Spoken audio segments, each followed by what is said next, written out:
গুরুদেবের কথা রাখতে ইন্দ্রাণীর মন জয় করলো কুসুম। সম্পূর্ণ জানতে ভিডিওটিতে একটি লাইক করে দেখতে থাকো।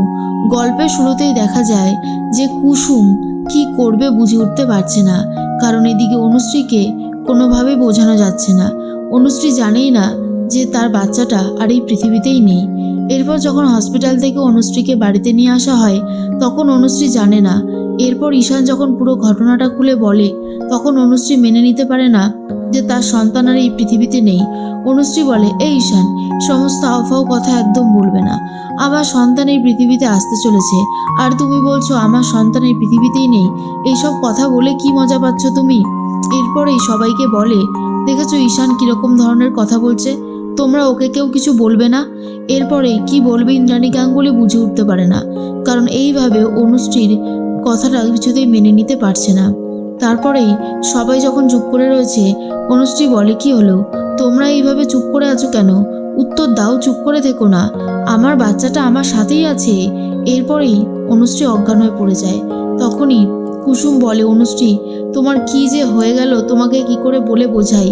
এরপরে অনুশ্রীকে সবাই মিলে বোঝাতে থাকলেও অনুশ্রীর মন এটা বুঝতে চায় না যে না, সেই বাচ্চাটা আর নেই, বরং অনুশ্রী এটা ভাবে বাচ্চাটা বেঁচে আছে।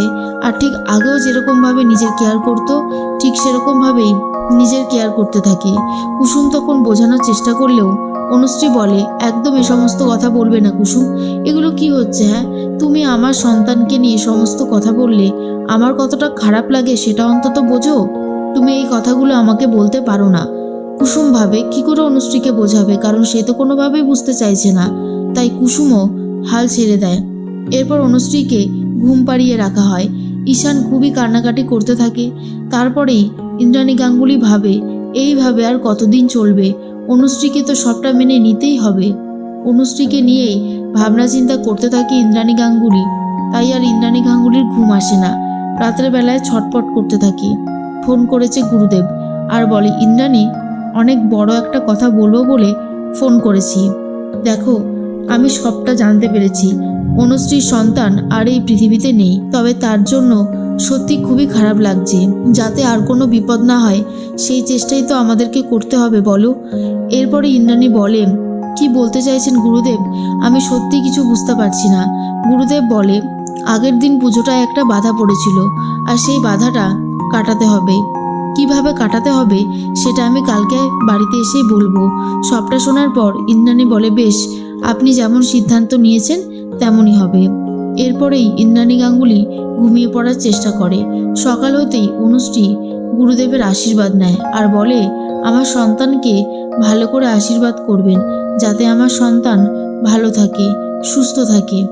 এরপরেই অনুশ্রীকে ওপরে নিয়ে যাওয়ার জন্য বলে। ডাক্তার এসেছে বাড়িতে।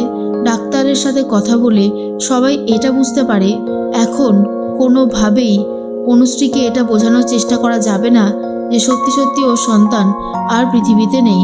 কারণ ও যদি এই আঘাতটা পায় তাহলে হয়তো একদম শেষ হয়ে যাবে, ভেতর থেকে ও আর কোনো জোর পাবে না। তাই ডাক্তাররা বারণ করে, সত্যিটা বোঝানোর দরকার নেই, যতটা সময় যাবে ও আস্তে আস্তে নিজেই উপলব্ধি করতে পারবে। তাই আপনারা ওকে জোর করে বোঝানোর চেষ্টা খবরদার করবেন না।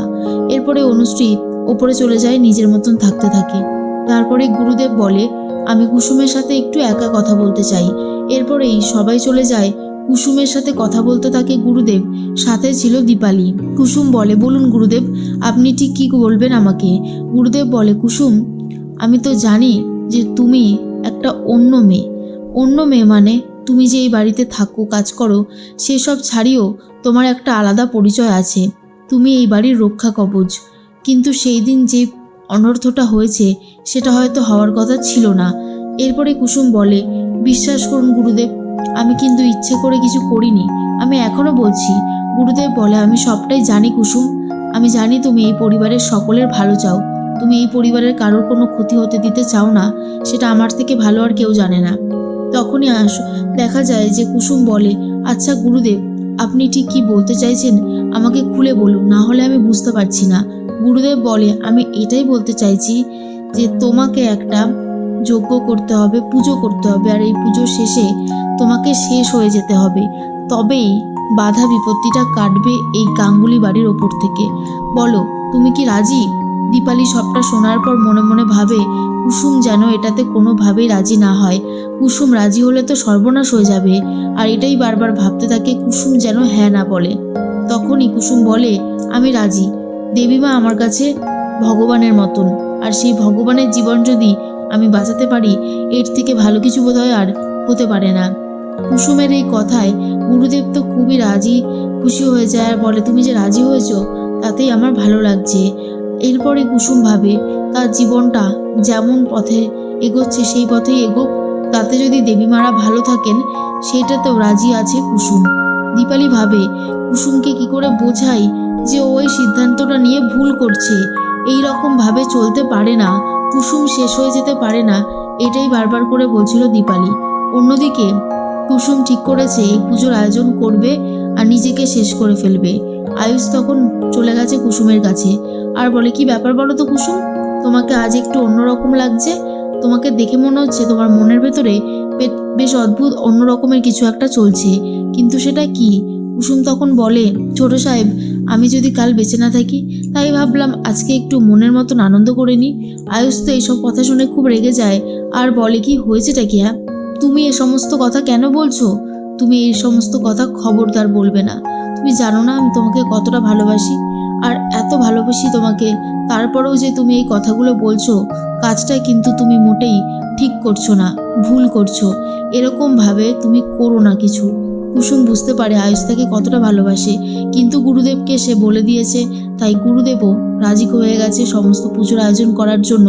কিন্তু একটা কথাই মাথার মধ্যে রেখে দিয়েছে কুসুম, যেভাবেই হোক না কেন এই পরিবারের জন্য, আয়ুষের ভালোর জন্য, ইন্দ্রাণী গাঙ্গুলির ভালোর জন্য সে নিজেকে শেষ করবে। আর এই কথাটা শোনার পরে যে কুসুম এই পরিবারকে বাঁচাতে নিজের জীবনও দিয়ে দিতে রাজি, তাহলে কিন্তু রীতিমতো ইন্দ্রাণী গাঙ্গুলি বুঝতে পারছে কুসুমের অবদান ঠিক কতটা।